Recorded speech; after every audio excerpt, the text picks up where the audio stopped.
दोस्तों, स्मृति ईरानी के superhit show क्योंकि सास भी कभी बहू थी में इन दिनों एक के बाद एक जबरदस्त ट्विस्ट और टर्न देखने को मिल रहे हैं। 6 साल के बड़े लीप के बाद शो की कहानी पूरी तरह बदल चुकी है। लीप के बाद मेकर्स ने तुलसी और मिहिर को अलग कर दिया था, लेकिन अब जल्द ही दोनों की राहें फिर से मिलने वाली हैं। अब तक आपने देखा कि घर पहुंचते ही मिहिर एक बार फिर नॉयना को खरी खोटी सुनाता है। वहीं दूसरी ओर तुलसी अपना पूरा सामान समेटकर अंगद के घर पहुंच जाती है। अपनी मां को देखकर अंगद खुद को रोक नहीं पाता और फूट फूट कर रोने लगता है। इसी के साथ शो की कहानी में नया तूफान खड़ा होने वाला है। अपकमिंग एपिसोड में आप देखेंगे कि नॉयना लगातार मिहिर पर शादी का दबाव बनाती है। हालांकि मिहिर उसे पूरी तरह नजरअंदाज करता रहेगा। वहीं मुंबई पहुंचते ही तुलसी सभी लड़कियों को एग्जीबिशन की तैयारियों में जुट जाने को कहती है।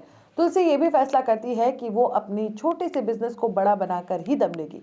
इस दौरान अंगद अपनी मां का पूरा ख्याल रखेगा। तुलसी के साथ आई लड़कियां वृंदा के साथ वक्त बिताएंगी, लेकिन तुलसी के अतीत की सच्चाई से वो पूरी तरह अनजान रहेंगी।